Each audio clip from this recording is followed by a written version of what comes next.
Point کے ساتھ میں حاضر ہوں۔ چلیے سنتے ہیں کہ آگے ناگن میں کیا ہوا۔ شعلے کی واضح شکل دیکھتے ہی شکنتلا خوشی سے چیخ پڑی اور سامری بھی اسے پہچاننے میں کامیاب ہو گیا۔ حشکران تم؟ سامری اور شکنتلا دونوں کی زبان سے نکلا۔ ہاں میں۔ حشکران کا لہجہ پر اصرار تھا۔ شکر ہے حشکران تم بھی اس موقع پر ہمارے ساتھ آن ملے ہو۔ شکنتلا خوشی سے مٹھیاں لہراتے ہوئے بولی، میں تمہارا ساتھ دینے نہیں بلکہ اس مزار کی حفاظت کی غرض سے آیا ہوں۔ کہ کیا مطلب؟ شکنتلا کی حیرانگی ہویدہ تھی۔ حیرانگی کی ضرورت نہیں شکنتلا، ہمارے سارے قبیلے نے اسلام قبول کر لیا تھا اور میں اپنے باپ لشکران کے بعد اپنے قبیلے کا سردار یعنی شاہ جنات ہوں، اور میں جو پہلے کافر جن ہو کر تمہارے مکروہ کاموں میں ساتھ دیا کرتا تھا اب مسلمان جن ہوں۔ خبردار جو تم نے اس دربار کی حد توڑنے کی کوشش کی جلا کر راکھ کر دوں گا۔ ہو؟ سامری ہنسا، کیا پدی اور کیا پدی کا شوربہ۔ دیکھو حشکران، تمہارا اور ہمارا اچھے دوستوں کی طرح وقت گزرا ہے، بہتر یہی ہے کہ تم اب ہمارا راستہ چھوڑ دو اور صرف تماشا دیکھو۔ نہیں شکنتلا، اس دربار کی حفاظت ہمارے ذمے ہے اور اپنی ذمہ داری سے ہم سبق دوش نہیں ہو سکتے، بہتر یہی ہے کہ تم لوگ واپس چلے جاؤ۔ نہیں ہو سکتے تو پھر مرنے کے لیے تیار ہو جاؤ، سامری گرجا۔ نہیں سامری، حشکران اعتماد سے بھرے لہجے میں بولا، جنات سے ٹکرانا تمہارے بس میں نہیں، کئی بھولے پن میں اپنا نقصان نہ کر بیٹھنا۔ لیکن شکنتلا کی شکتیوں کو تو تم جانتی ہو حشکران، اور یہ بھی جان لو کہ شکنتلا آج بھی اتنی طاقتور ہے جتنی پہلے تھی۔ لیکن میں آج کمزور نہیں ہوں شکنتلا، پہلے میں صرف حشکران تھا، اب شاہ جنات ہوں۔ اب تجھے مجھ تک پہنچنے سے قبل ہزاروں جنات کا مقابلہ کرنا پڑے گا جو اس وقت تمہارے گرد گھیرا ڈالے کھڑے ہیں، صرف تمہیں نظر نہیں آ رہے لیکن کچھ دیر بعد نظر آئیں گے۔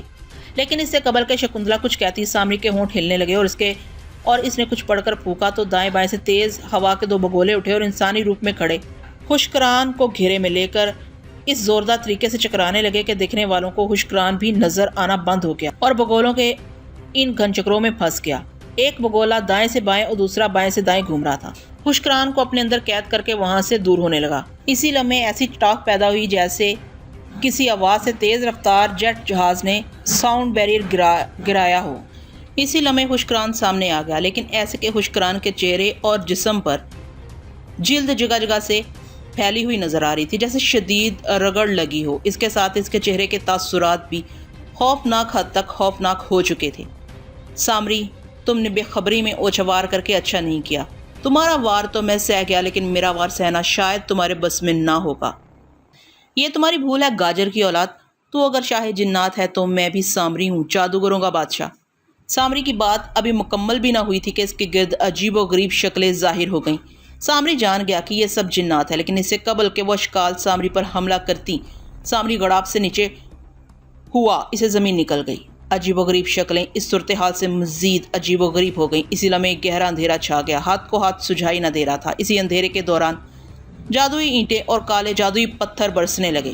مزار کے اندر پناہ گزین دیہاتی اس اعصاب شکن جنگ کے چشمدیدہ گواہ تھے اور مجسم خوف و حیرت بنے دیکھتے رہے کیونکہ کسی جادوگری کے اثرات مزار تک نہ پہنچ رہے تھے، جبکہ کچھ پتہ نہ چل رہا تھا کہ سامری، حشکران اور شکنتلا کہاں ہیں۔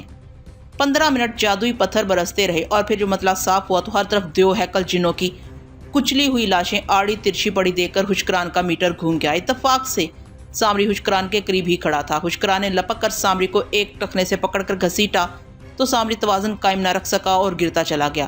حشکران نے سامری کی ٹانگ مضبوطی سے پکڑ کر اسے گھمانا شروع کر دیا۔ گھماتے گھماتے اچانک ہی اس نے سامری کی ٹانگ پر گرفت ختم کی تو سامری کمان سے نکلے تیر کی طرح سنسناتا ہوا اپنے ہی جادوئی پتھروں پر جا کر اتنے زوردار دھماکے سے گرا کہ شکنتلا نے بھی آنکھوں پر ہاتھ رکھ لیے۔ اس کے خیال میں سامری کی ٹکڑوں میں بٹی لاش پڑی ہونی چاہیے تھی، مگر سامری پتھروں پر گرتے ہی پھرتی سے اٹھ کھڑا ہوا، لیکن پھر اس نے دونوں ہاتھ سر پر یوں رکھ لیے جیسے سر چکرا رہا ہو، اور پھر حیرت انگیز طور پر اگلے ہی لمحے سنبھل کر غضبناک نگاہوں سے حشکران کو تکنے لگا، اور پھر سامری کے پیر زمین سے اٹھے اور وہ دونوں ہاتھ آگے کیے عقاب کسی تیزی سے حشکران کی طرف بڑھا۔